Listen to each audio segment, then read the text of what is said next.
Good to be here today. I'm a philosopher and an ethicist by training, but this is actually my third time speaking for the IEEE, and I've really loved becoming engaged in the past few years and thinking through with all of you about ethics in technology, computer science, and engineering. So what I want to talk about today is to really problematize the theme of the conference, right? So the theme of the conference this year is, I think, it's data-driven intelligence for a smarter world.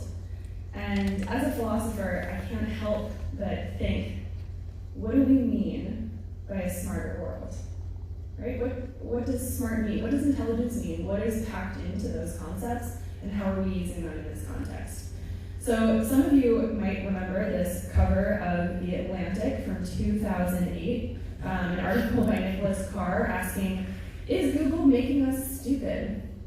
So the question that Nick was asking was essentially, the more that we have technology at our fingertips that makes things easier for us, the less we're actually using our brain. The less we're using the uniquely human capacities that make us intelligent, rather than making our technology intelligent. One of the really good examples of this is a lot of people were concerned after Google Maps and GPS devices became common, that humans were losing their ability to navigate around their environments, right? Like, we used to have a sense of where neighborhoods were and how to get around and which streets you went on, but now everyone just pulls up Google Maps, right? And you don't look at where you're going. And so that's one of the classic examples that Nick uses to ask whether or not these technologies are making us lose some of our intelligence. There's also this really interesting book called Re-Engineering Humanity, which is essentially arguing that, again, the more we rely on technology for convenience and to make things easier, the more we're starting to develop an addiction to what they call cheap bliss, which is to say things that are immediate, make us feel good, easy to get, don't require a lot of thought. And their title reflects the fact that the more we engineer our devices to become smarter, the more we engineer out our humanity. So that all sounds very scary, and I feel weird saying that to a group of engineers and technologists. But don't worry, I'm not going to be totally negative. There are going to be some positives that are going to come out of this. So what I want to start with, how many people here use Instagram? A few. So Instagram came out with this really interesting development in the past. This was just a few weeks, maybe a month ago. Essentially, anytime someone tries to post a comment to someone else's post that looks like it might be harmful or offensive, Instagram will send you this little nudge, which you can see on the right side of the screen, that says, are you sure you want to post this? And then there's this little window that pops up that says, keep Instagram a supportive place. We're asking people to rethink comments that are similar to others that have been reported. If we made a mistake, let us know. So it's really, and I'll talk more about this. This is really interesting from an ethical perspective when thinking about why the app developers at Instagram made the decision to approach this issue the way that they did. So essentially the target here is bullying, right? Bullying, especially online bullying, is a huge issue. We're seeing it more with Instagram and Facebook and Twitter. And anyone who follows anything on Twitter knows that it's a much more hostile place than when people actually interact in person. And this is happening a lot with adults, but also with children, right? There's a lot less accountability when you can say something harmful to someone just in a comment or in a tweet than actually saying it face to face to that person. And so Instagram is recognizing that bullying is an issue with their platform, and what they're trying to do is to target that problem using artificial intelligence and machine learning. So essentially what they're using their AI to do is to detect harmful comments, and then they have this suggestion to the user, right? This might be hurtful, and maybe you want to undo it. So essentially they're offering their users a chance to reflect, and this is something that could be positive, right? This is something that could reduce online bullying. It's too early to tell. Again, this was just about a month ago.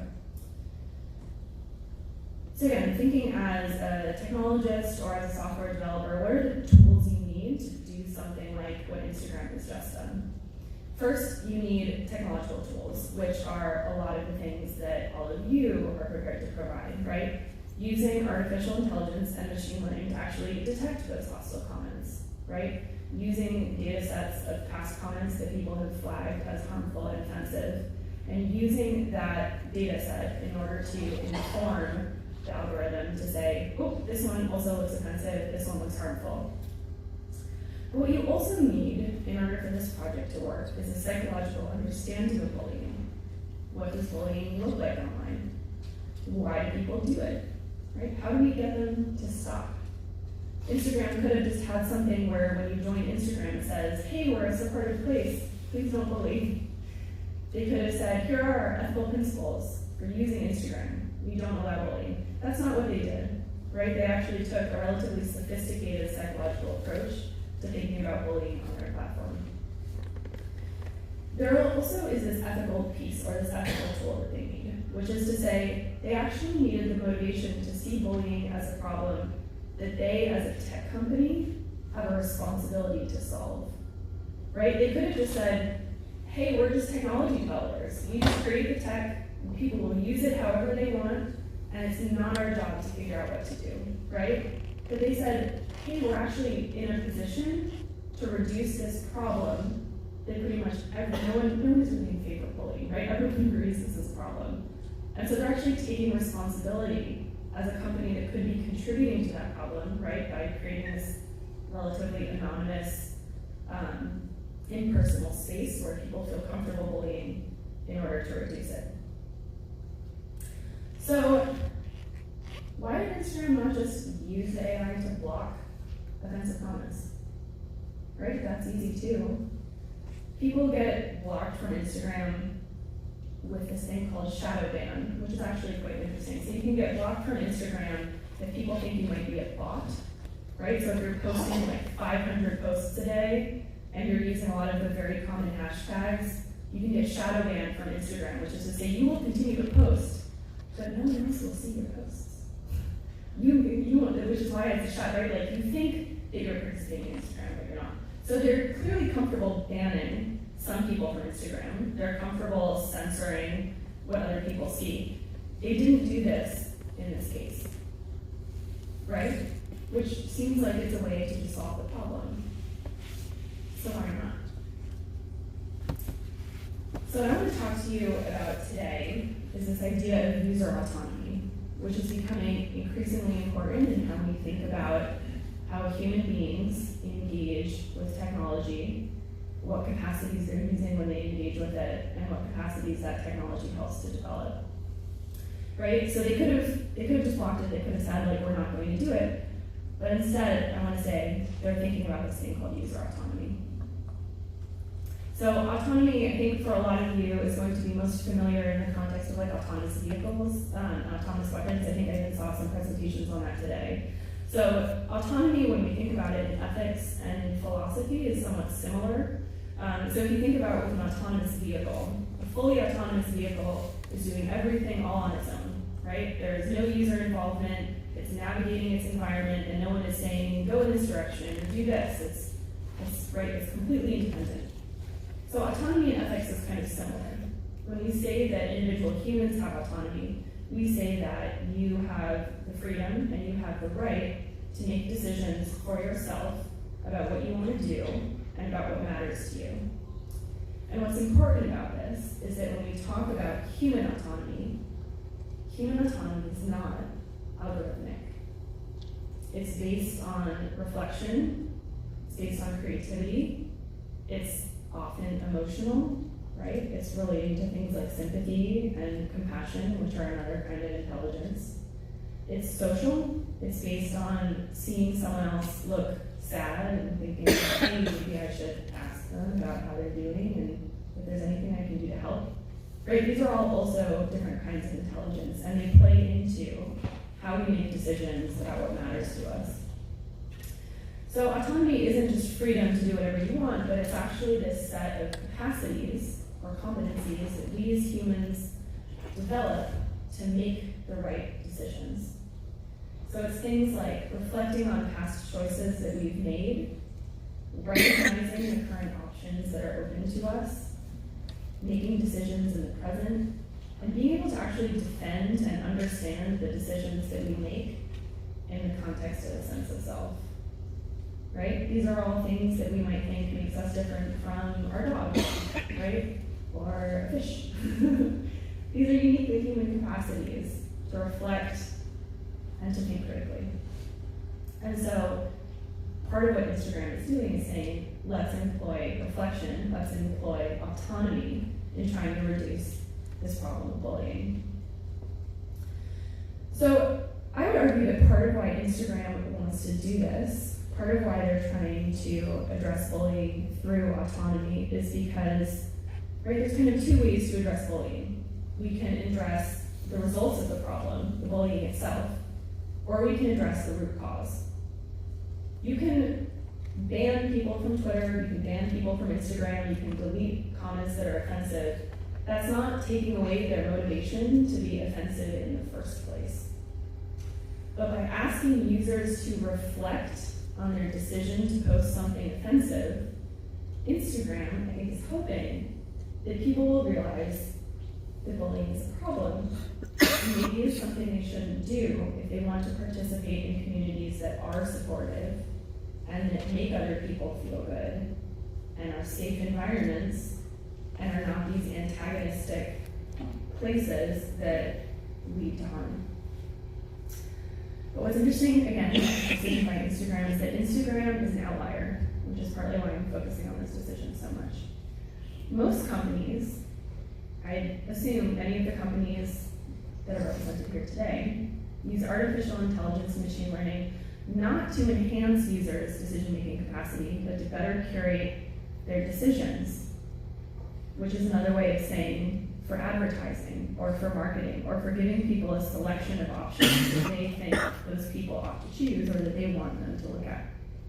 So some really common consumer examples of this are things like recommendations on YouTube for the next video to watch, ads on Facebook that are targeted to you based on your preferences and the types of things that you've posted, settings in your news feed that curate what you see, right? Bans on Twitter, right? Those are also things that affect what people can see, right? Without necessarily enhancing their decision-making capacity. Suggestions on Amazon and Kindle, right? These are all different ways that we might harness artificial intelligence to give people options to not enhance their decision-making capacity, but to actually say, buy my product, watch my video, do this thing that is going to bring me more revenue. And part of this is what this is reflecting is that when we first started developing devices that influenced people's behavior, they were called persuasive devices, and they were participating in what I'm sure many people have heard of, which is called the attention economy, which is to say that the goal of a lot of devices and a lot of technologies is to get you to pay more attention to it. The more clicks you have, the more likes, the more views, the better, because those things are, right, more eyeballs. You want people to be paying attention because that translates into revenue understood on this advertising or marketing model. So the goal of technological engagement for a lot of these devices is actually influencing users to spend more time and pay more attention to their devices. I think the best example of this is on the iPhone, right? When you go into the Mail app, you swipe up, I think it's up or down, in order to reload your emails. And that was a very conscious effort by Apple to resemble slot machines. Right? So a slot machine, you pull the thing, you don't know what's going to happen, and you have this little moment of anticipation where you're like, am I going to get it? Am I going to get like the 3 cherries? Am I not? And that's exactly what happens in your brain when you do that on your phone, when you check your email. Because what you're anticipating is not that little pleasure serotonin hit of the 3 cherries, it's the pleasure serotonin hit of, oh, I got a new email. That's why you can't stop doing that. And that's something that a number of executives at Apple have actually started feeling pretty bad about. It's why they don't let their kids use their phones all day. But the goal is for you to be spending all your time on your phone. This is how the attention economy works. And we're actually dealing now with the social costs of the development of this attention economy. Distracted driving is a huge issue. So I'm a cyclist. And every time I go out on my bike, I'm terrified that someone is going to be texting and they're going to hit me with their car. I have friends who have been hit. I almost got hit the other day. And I see people texting. I know they're not paying attention. Part of why that is happening is because we are literally addicted to the serotonin hit of seeing what's on our phone. We cannot stop paying attention. We also have unfocused conversations, right? So there's an interesting study showing that if you just have your phone on your dinner table when you're with your family or your partner or a friend, you are actually going to pay less attention to that conversation. Not even if you're looking at it, but just because it's physically there, because part of your brain will be going like, oh, I wonder what's on my phone. Like, I wonder what email I have, or what text I have, or what my friends posted on Facebook. So our conversations with people that we care about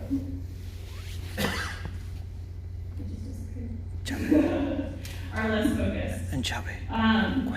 We also have, I'm going to just go with this one. We also have less opportunities for contemplation. So a lot of people, researchers have suggested that part of what allows for human creativity is actually the experience of boredom.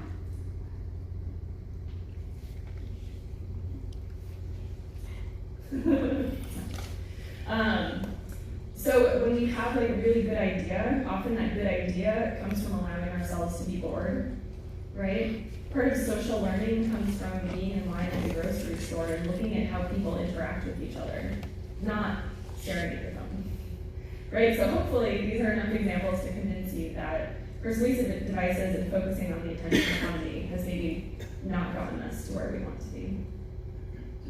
So technology companies have noticed this, right? They have not been blind to this effect, and increasingly there's an emphasis on what's called digital wellness, which is to say, how can we use our devices not to get people to pay attention and be distracted and not spend time with their family and friends, but how can we actually use persuasive tech to encourage people to do things that we think are healthy and we think are positive?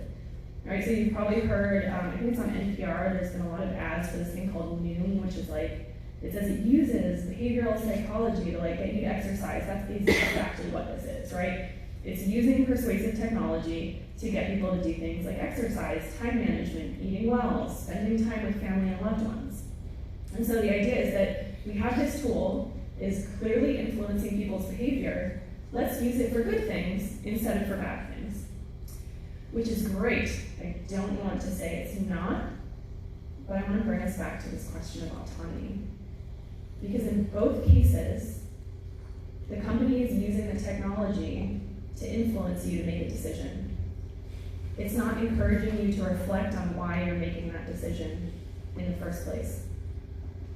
If we value being healthy, why is it difficult to exercise? Why is it difficult to eat well? Why don't we spend more time having conversations with our family and friends? Is it the tech making us do it, or are there actually choices that we're making in our lives that we ought to think more carefully about? So what's important to recognize is that in both of these cases, right, again, I think it's probably better to use persuasive tech to get people to make better decisions.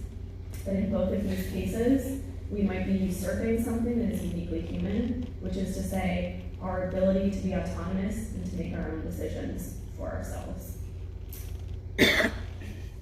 So part of what I'm drawing on here and talking about autonomy is this distinction between autonomy and paternalism. So many of you have probably heard about this concept of paternalism. It's essentially when you do something that's for someone's good, but without letting them decide. So the classic example of this is a seatbelt. Why is there a law about wearing a seatbelt? Most of our laws relate to how we interact with other people. You can't kill people. You can't beat them up. You can't steal their things. You can't go into their home without their permission. Most of our laws are intended to prevent individuals from harming other individuals. Whether or not you wear a seatbelt doesn't harm anyone but you. It is purely a law that is meant to be for your own good. It's the same with helmets. It doesn't matter to anyone but you whether or not you wear a helmet. So these are paternalistic laws, and essentially, the government is using them because it suspects that most of us are actually pretty bad at making those decisions that are good for us.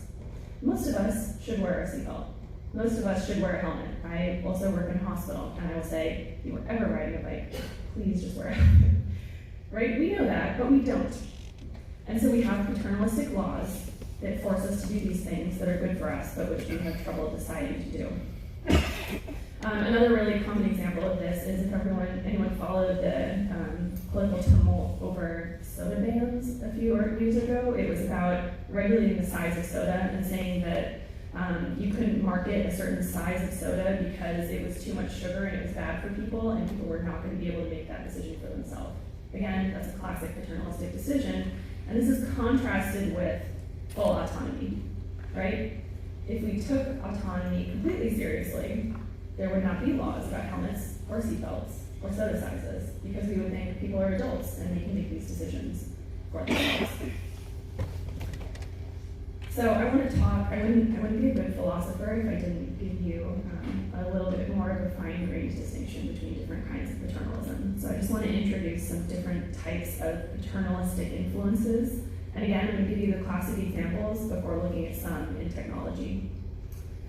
So what's called classic or hard paternalism is when someone interferes with people without their consent and for their benefit. I found this fantastic cartoon.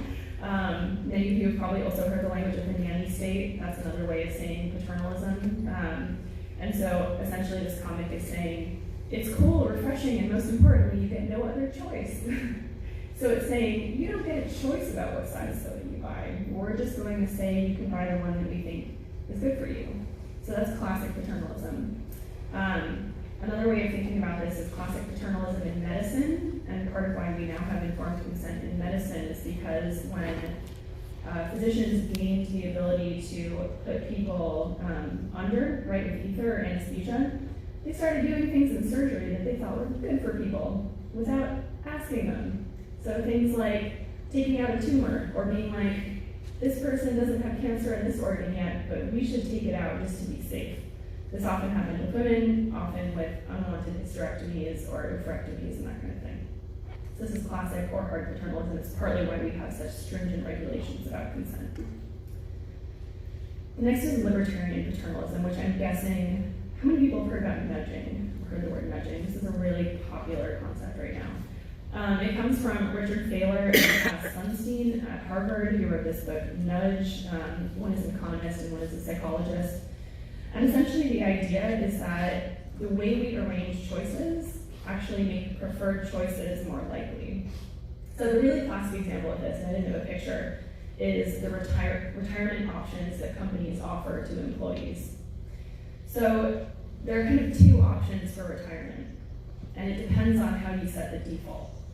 The first option is to say the default is that no one is signed up for retirement, but you can sign up if you want. Right? So default is no retirement. The other option might be to say everyone is signed up for retirement, but you can opt out if you want. So everyone is signed up for retirement, but you can say no. In both of those cases, the choices are exactly the same. You can choose whether or not you want to sign up for retirement. But what happens is that if the default is no retirement, a lot of people who want to sign up for retirement accounts will not. Because of inertia, because of laziness, because they lost the form, because of something.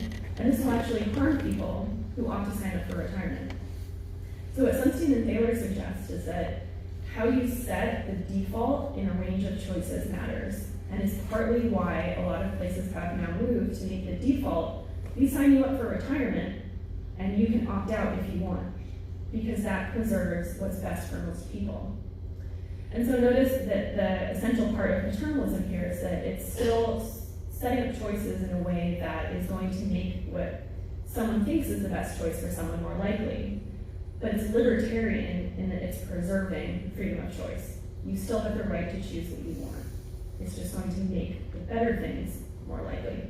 The picture here on the right, for those of you who are from Japan, is from a Japanese subway station, showing how many calories you burn for each step you take instead of going up the escalator. So this is another way of nudging, just by saying, giving people information, saying like, hey, this is the thing that's better for you. There's also what's called soft paternalism, which is just a way of interfering with someone to confirm that they're making an autonomous decision. So the classic example of this comes from John Stuart Mill, one of our classic American philosopher. And he said that if we see someone who's about to cross over a bridge that we know is broken, and they're just like heading for it, like everything is fine, a kind of paternalistic decision is to stop them, right? And thus interfere with their freedom and say, hey, that bridge is out, are you sure you really want to go over it? So this is just confirming that when someone is about to do something, that they understand all of the features of that decision. Just saying, is this made autonomously? Do you know everything about this choice that you're about to make? So that's soft paternalism. I think a very kind of basic and kind of mundane example of this is just if you're about to make an online purchase and you get that window, it's like, you're about to charge $3,000 to the Gap. Is that something you really want to do? That's the kind of soft paternalism. And then there's this concept that I've been thinking of a lot, which is called maternalism, which is essentially saying, is there a way of kind of interfering with people's choices or structuring their choices in a way that benefits them, but also enhances their autonomy, right? So this would be very different from classic paternalism where you're actually taking away someone's choice. But if we understand autonomy as these uniquely human capacities, how can we actually support them as we're trying to help people to make better decisions? So that was a lot of philosophy. Hopefully no one fell asleep, but again, I have to do the conceptual distinctions because it's part of my job. But now I'm going to go back to some technological examples of some of these forms of paternalism. So some of you, anyone who uses Gmail, how many people use Gmail? I use Gmail. A lot of people use Gmail, right? Some of you may have noticed, I think it was in the past 6 months, Gmail rolled out this new nudge feature, which is to say that if it has emails that, again, using AI, it thinks might be important to you, that you received but then didn't reply to for a few days, it will move it to the top of your inbox and will say, there'll be this little thing on the right, you can say in red, that says, you received this 3 days ago, do you want to reply? This is a classic nudge. This is basically saying, we're noticing that people tend to lose emails, they get lost down in the chain, and so if we think it's important, we're going to move it up for you. You can turn it off, but what's interesting about this change is this was actually a default change. So it changed everyone's Gmail. You can opt out of it if you want, but if you didn't, it's going to be there for you. Another example of influencing people with the goal of digital wellness is Apple's downtime. And this is something where you can look into your iPhone and it will give you information about how much time you're spending on different apps, how much time you're spending on your phone overall, what time of day, the after bedtime use one is helpful.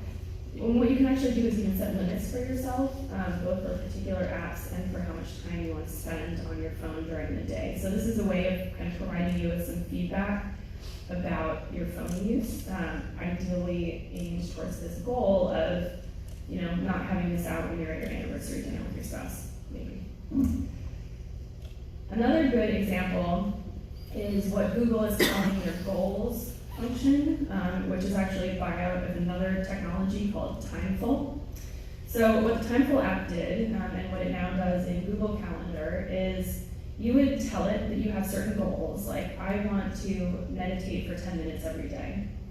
And then it would find a free 10 minutes in your schedule every day, and it will actually insert that activity into your calendar so that it is on your schedule. And the idea is that you are more likely to actually do it and to find time for it if Google inserts it in there for you, because if it's up to you, you're going to spend that time looking at Instagram instead of actually getting in your 10 minutes of meditation. And then the last example is this app called Moment, which has anyone heard of Moment? I don't know how many people use it. Yeah, not many people have. I am a particularly big fan of it because I think it is using persuasive tech in an especially interesting way. And so what Moment will do is it will actually look at your phone use over the course of a few days. And what it will do is it will actually set a threshold that it thinks is realistic based on how much you use your phone that is lower than your current use, but which it thinks is something that is reasonable for you. And then it will send you reminders through the day like, hey, you've picked up your phone 20 times today, your limit is 50. Or, hey, you already spent an hour on your phone, like your limit is an hour and 10, and it's not a real limit, but it's essentially nudging you, right? It's saying like, you know, you generally average about here, like way over that, or like, good job, you got under that for today. And it also has these interesting functions called boot camps, where you can spend 10 days and each day you have a task, like don't sleep with your phone in the bedroom, which again, there are studies showing that sleeping with your phone in the bedroom leads to lower quality sleep. Things like go for a walk out of your house and don't bring your phone, which once you try, if you are used to having your phone everywhere, is just like really scary. But again, it's worth doing. So I think moment is especially interesting. So if you think about different types of technological persuasion, right? Remember I just talked about those different types of paternalism. Gmail's nudge, for example, is a very clear case of libertarian paternalism. I didn't even call it the nudge feature, so it's kind of obvious. But essentially what this is doing is, again, just reordering your choices to make it more likely that you'll respond to those emails that are important to you. Apple's downtime is something more like soft paternalism, where it's kind of just saying like, hey, this is how much time you're spending on your phone, like maybe we ought to set some limits here, but it's a little bit more overt and it actually bleeds more into direct autonomy because you're actually setting those limits for yourself. Google Goals or Timeful is something which I actually didn't talk about too much, but which is called means paternalism. And this is kind of like having a coach, right, where you tell someone, hey, I have this goal, can you help me to reach it? So Timeful is doing that, right, finding time in your day. Moment, I think, again, is a little bit more interesting because it's actually trying to get you to reflect more on when you use your phone, why you use it the way that you do, while also nudging you towards decisions that are better for you. So this is one that I think might start to look more like something like maternalism. It's trying to make you more reflective, it's trying to improve your autonomy competencies, and it's also trying to get you to make decisions that overall are probably better for you. All right, so this is where I take off my philosopher hat and I put on my ethicist hat, right? Because these are all great things, they're all influencing us in different ways, but how can we actually evaluate them from an ethical perspective, which is to say, from whether or not there are things that ought to be done or things that we think we could endorse. So when we ethically evaluate paternalism, most people think paternalism is bad no matter what, but there are actually ways to justify paternalism. So if the good of interfering with someone's freedom outweighs the harm of that liberty infringement, most people think paternalism is okay, right? So with a seatbelt law or a helmet, most people think that the harm of making it illegal for you to be in a car without wearing a seatbelt, that harm is not as great as the harm that is going to come to you if you were in a car accident and you were not wearing your seatbelt. That's the way that that calculus works out. So with nudge and downtime and goals or timeful, all of these are kind of interfering with our decision making in ways that, again, part of this digital wellness idea, are good for us, we might think, right? With nudge, we've increased efficiency, we're responding to those emails that are important, we're minimizing our smartphone use with downtime or moment, and we're fitting valued activities into our packed schedules with goals or timeful. These are all things that theoretically we want to do, right? They fit our preferences. But the question is, and this is where I think reflection comes back, is how did we get those preferences? And this is about a distinction between local and global autonomy and why we want to do the things that we want to do. So part of this involves asking, how did we get so busy that an important email gets buried in our inbox and we don't respond to it? How did we get so busy that activities that are ostensibly important to us are things that we're ignoring, right? How did we get so busy that we're, well, not so busy, but so distracted that we're spending all of our time staring at our phone? So part of improving autonomy isn't just helping us to do the things that we want to do, but it's helping us to ask, why do we want to do the things that we want to do? What are some of the mechanisms that are playing into those decisions? And this is where the big philosophical question comes in. So what is the good life, right? And there are kind of different ways of thinking about this. And if we look purely at a user preference satisfaction perspective, What we're taking is a hedonistic approach, which says that the good life is one where we get what we want and we feel pretty good. We get those little hits of pleasure, we're more efficient with our emails, so our boss thinks we're doing a good job, and we start to move through the company, and then we get more money, and then we can buy nicer food, and then we can buy a bigger house, right? All of these things, all of this is part of seeing the goal of life as purely hedonistic, right? As getting the nice things and living the nice life and generally feeling pretty good. Philosophers, unsurprisingly, are often very skeptical of this. Because part of what we want to say is that living a good life isn't just getting the things and making the money and eating the tasty food, but it's actually having meaningful engagement over time, longitudinally, in projects that matter to us. So a good example of this for me is I'm a triathlete. I was actually up at 5 a.m. this morning and managed to run before the thunderstorms hit as lightning was crashing around me, which maybe seemed like an unintelligent idea. But part of why I do triathlon is generally it makes me happier, it improves energy, it makes me healthier, it gives me a good community. But it's something I engage in over time that I find meaningful, but that in particular moments, like this morning when I was up at 5 a.m. running through a thunderstorm, doesn't always feel pleasurable, right? It doesn't always feel great. It is very much not hedonistic. If you have ever done a triathlon, you know when you're actually going through the process of doing it, you are really hating your decision to sign up for that triathlon. But I still find it meaningful, and for me, it's a project of worth.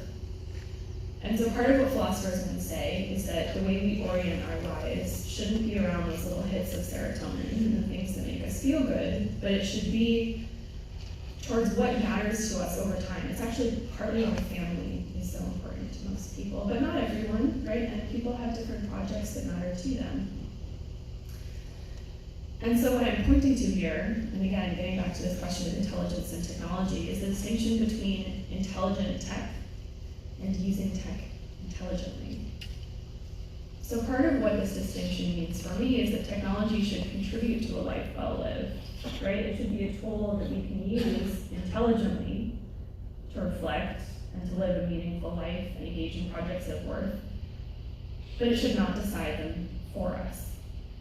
Right? We shouldn't count on intelligent tech to kind of make those decisions for us, right? Again, going back to persuasive tech and the attention economy, that kind of persuasive technology is pushing us towards decisions that the tech is intelligently making to get us to make decisions that are not intelligent for us. So we want to use technology in ways that are intelligent for us. And so just going back to Instagram for a second, again, part of what they're noticing is that we can solve problems of bullying not by reducing autonomy, not by saying you can't do this is bad, we're going to expel you from the community, but by trying to enhance autonomy long-term over time and get people to reflect on problematic behaviors.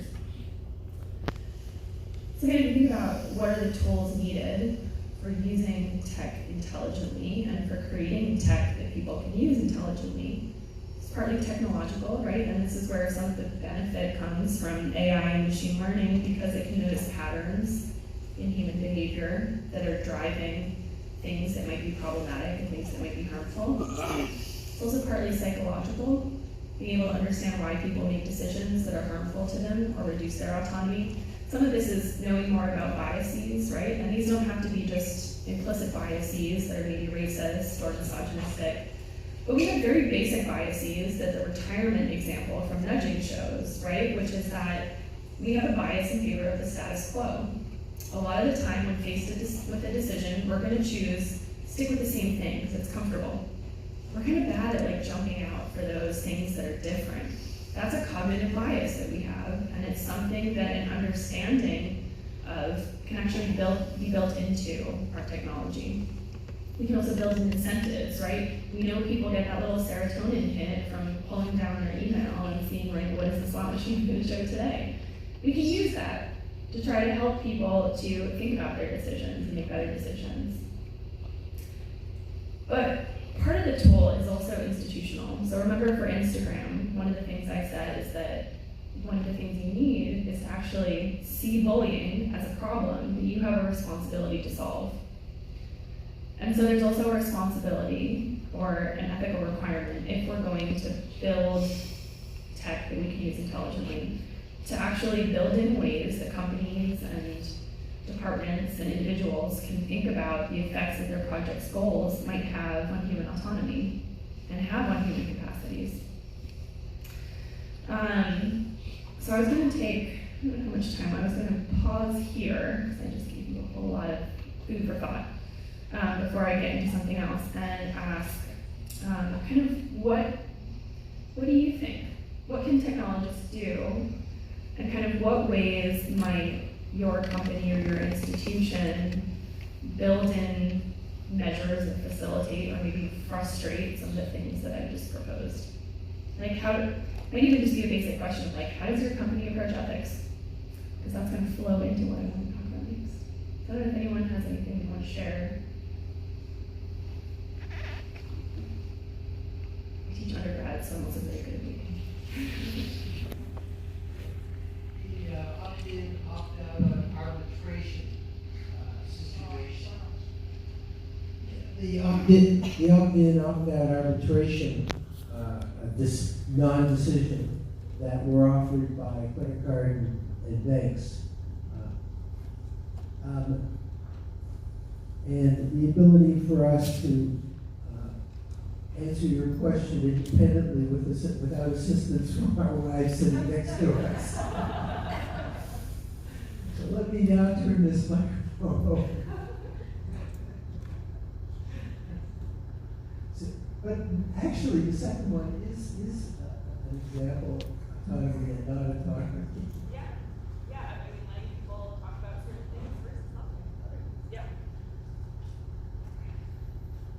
Yeah, that's a good example of restricting maybe what we can talk about or not with others. It's a way of restricting your autonomy, for sure, in the interest of your company's protection. Yeah. I think one of the foundational things we can do is weigh these kinds of choices out and make them conscious as we're designing it. Whether it's through a set of ethical guidelines or enforcement in governments of ethical principles. I think there are a lot of different levels of steps we can take to make these considerations part of how we design systems, just so that we're not unconsciously creating these situations that put border on ethics. Yeah, I think that's a great point. So finding a way to actually incorporate ethics into design. So it's not like we created this technology, like now let's think about the ethical implications, right? I think that's a very common way of approaching ethics and technology. Like, we've created autonomous vehicles, now what are the problems they're going to cause? But yeah, finding a way to actually incorporate these questions into the design process, asked from the beginning, I think is really important. I have a comment, so it's not I guess the spirit of your talk, it's not good versus bad. When you laid out the different options of federalism and the hard versus the soft, that was to put that way,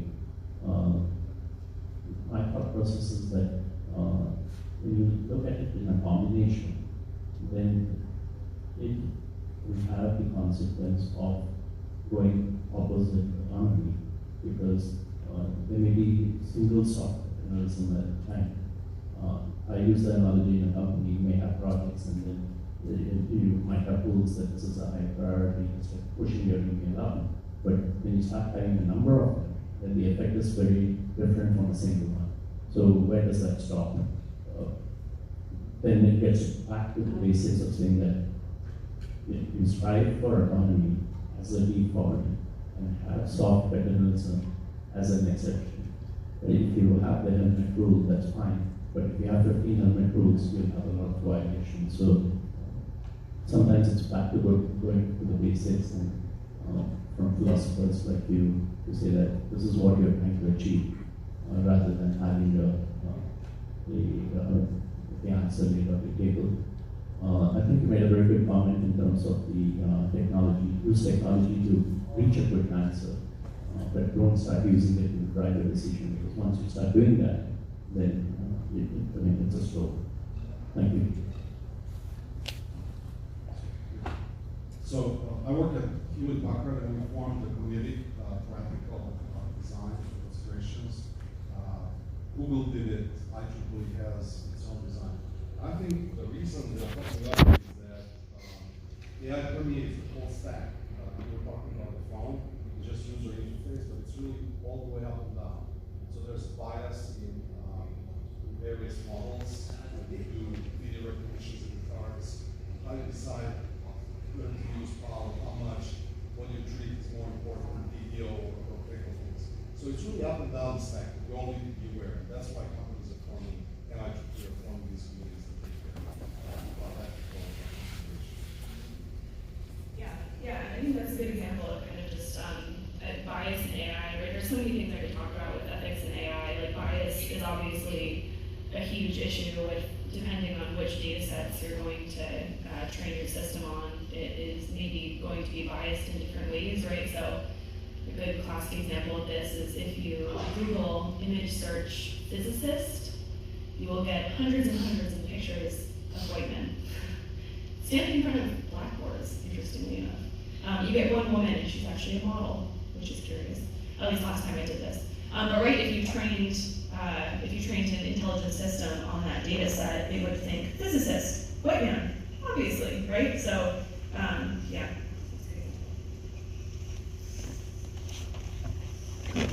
Okay, I'll take one more, and then we move on. Yeah. Hi. I am personally a pro-choice person. I would not put blame on technology or technologists within the limits of ethics and legal order. I would take technology the way it comes. I spend most of my time in front of the screen, sitting either in front of a computer or using my cell phone. While you started your talk, I was using my cell phone to record that you are talking, that I am here, that this event is taking place at COMPSAC, to tell the world that it is so. But it's my choice. I could have just listened to you and forget about it afterward. Or I could simply tell people that there are things, there are talks, there are issues, there are concepts, and so on. So, within the limits of ethics and legal order, I wouldn't put blame on technologists. Technologists' duty should be to observe limited bounds. Yeah, I think that's a good point, and I want to emphasize that, so as an ethicist, I don't talk about blame. I think it's actually a very problematic concept, right? So essentially when we're identifying problems, we want to think, and I would think as technologists, you want to think, what are the ways that I can help to solve that problem? And that's all I'm saying here, is that I think technologists are in a position to try to help people to make better decisions and to improve their lives. And I think as a technologist, you could say, that's not my job. I'm actually going to get into that in a second. I'm just creating the technology and people will use it as they want. But given what we know about human psychology, even if you think you're creating something purely objective and neutral that people will use the way they want, you're not. You're influencing people's decision making. And I'm not saying that that means that you're doing something wrong. I'm not saying that you ought to be blamed for any of these problems, but I'm saying that you're creating a tool, and as someone who can think creatively about how to create that tool, I think this is something that you ought to care about. So, moving on. So when you think about ethics and technology, and you already kind of like fed directly into what I'm going to say, and I want to emphasize that I'm not trying to like put you on the spot at all, but people, when they think about ethics and technology, often think, okay, well, how do we incorporate ethical decision making into technology development? They think we need to create guidelines, we need to design policies, right? We need to train employees on how to do the right thing. And increasingly, there's some psychological evidence that these things are maybe not as effective as we think that they are. So I just want to talk about this in a second, and it's actually going to feed back into the whole theme of this talk, which is on reflection. So there's this idea, many of you are probably familiar with the idea of rationalization, right? So rationalization is essentially when we know that, kind of like at a gut level, that something is something we ought not to do, but we rationalize that it's okay, just this one time, no one will notice. My example is that I swim with an open water swim group, and in order to swim with them, you're supposed to pay at this office that's kind of far away, and then get a wristband, or you can like buy an annual pass. And for weeks, I went and I didn't pay, and I didn't have the annual pass, and I kept saying, like, it's only $2, like, I'm not hurting anyone, eventually I'll go and I'll buy the annual pass. I did eventually buy the annual pass, but I rationalized for weeks that I didn't need to do this. Why? Because it was like kind of inconvenient and I didn't want to have cash. It was just like, but right, that's rationalization. I was rationalizing something that I knew I should not do, and I was doing it anyway. And I say that again to say, this is something we all do. The more I think about this, the more I notice myself doing it every day. And so the problem with moral rationalization is when we have this gut feeling that there's something we ought not to do, but we find ways to convince ourselves that it's okay anyway. And so this quote from William LaFleur, who was a scholar at the University of Pennsylvania, just passed away a few years ago, said, he was thinking about rationalization, and essentially what this quote says is that it seems to be easiest to rationalize problematic behavior or unethical practices when there are safeguards, when there are guidelines, when there are regulations trying to prevent people from doing it, which seems incredibly counterintuitive, and is something that I've been thinking about, again, as an ethicist who works in this general space of technology and medicine. And one of the things that I noticed the more I thought about this was it started popping up everywhere. So many of you have probably heard about He Zhonghui, who was the Chinese scientist who created, using CRISPR, 2 babies who had an altered gene in order to be resistant to HIV. If you paid any attention to the news in the past year, you noticed that this was widely condemned from pretty much every government, scientist, ethicist, including in China. What is crazy about this is that He actually published his own set of ethical principles for how to approach this research. So he was clearly thinking about this, right? He actually wrote an ethics policy.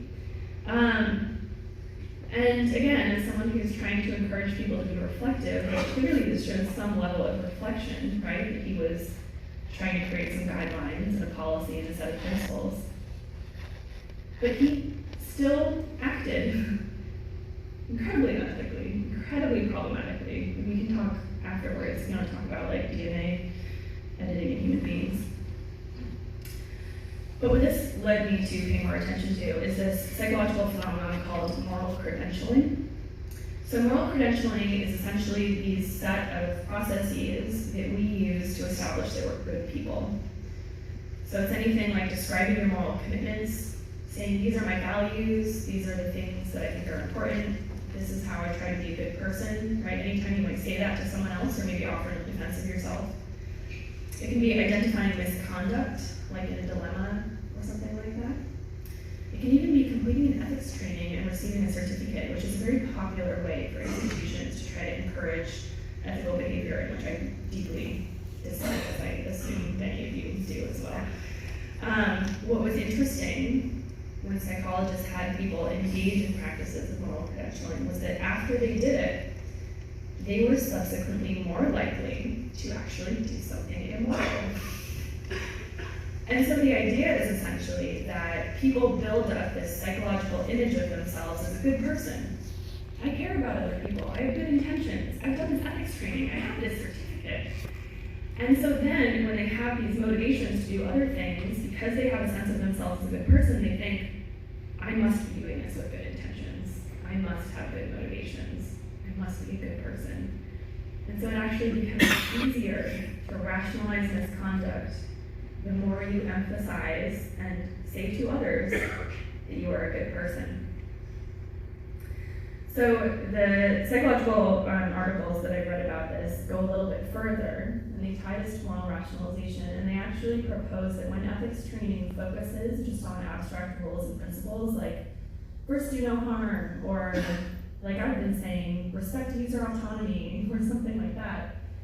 If you just focus ethics training on principles and rules, you might lead people to feel credentialed just because they can then recite those rules back to you. If you use case studies, right, to help people identify dilemmas, people might then feel credentialed just because they've identified wrongdoing instead of what are usually pretty unrealistic examples. So what psychologists recommend in this place is not identifying wrongdoing and dilemmas and not getting people to memorize principles and rules and guidelines, but training that actually focuses on self-awareness and humility about the likelihood that you will rationalize when given the opportunity. It's very likely. It's very, very likely. Again, once you notice that this is a thing, you notice that you're doing it all the time. It's very disappointing. So some of the ways that might rationalize misconduct in technology are with things like consumers can decide for themselves. I don't need to worry about this. I'm just creating the technology. Let consumers make the decision. We have shareholders to answer to, right? We have to do something about revenue because these people are counting on us. If it's wrong, someone will stop us, right? There have to be regulators who are going to get involved. And I'm not an ethicist. That's not my job. So I would encourage you to be wary of some of these rationalizations because these are essentially things that do not encourage self-awareness, do not encourage humility, right? We have complicated motivations as human beings. We are complex, we are not always good, but we try to be. And so that's something that we should continue to try to work towards. So in the next few slides, what I want to do, I presented this to the IEEE before, so Kathy, this will be familiar to you, is just present some of the dichotomies that I often see in technological development, scientific research, medicine, that I think are things that, on the one hand, are good, but can easily tip into bad. So you think of it as like the angel and the devil on your shoulder, if that makes sense to you, or really just the way that good motivations can sometimes be used and rationalized for things that could be problematic. So the first is attention, right? We all want attention for our companies and for our products. We all want to get noticed, and that's not bad. But this can easily tip over into hiding something, attracting attention by exaggerating or sensationalizing what you can do. If anyone listened to, there's an excellent podcast called The Dropout, which is about Elizabeth Theranos. She's going to be going on trial next summer.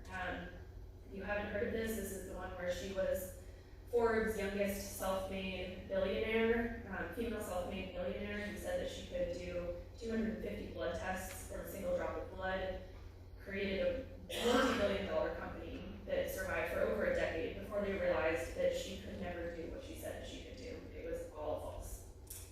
So that would be an example of this one.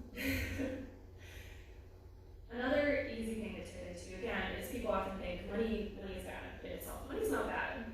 You need profit. You need to increase revenue. It's a sign that a project has value and social utility if people want to buy it and want to use it. One of the things this can easily tip into is if money itself becomes the goal. Again, listen to the Theranos podcast, but a lot of the things, a lot of these apply to this as well, right? Kind of just trying to make as much money as possible and seeing that as a marker of success rather than seeing user engagement as a success itself. We also all want to advance, we want to move the field forward, but sometimes this can tip over into competition and really just being the first one to get somewhere no matter what the costs, right? So again,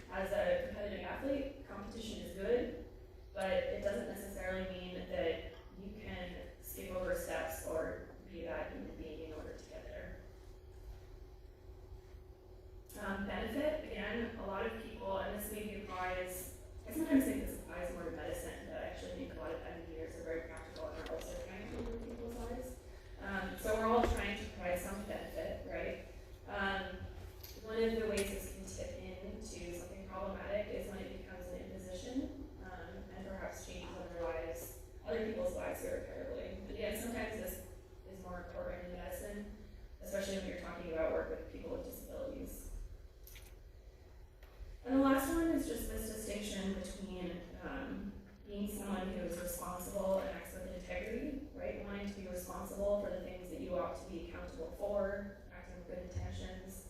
That's really important, is recognizing when something is your job and when you're responsible for its effects. But it can easily tip into the bystander effect, which is when you think that something is not your job or not your responsibility, and you just wait for someone else to do something. And I would say that thinking about the ethical aspects of technology as human beings who are reflective is all of our jobs.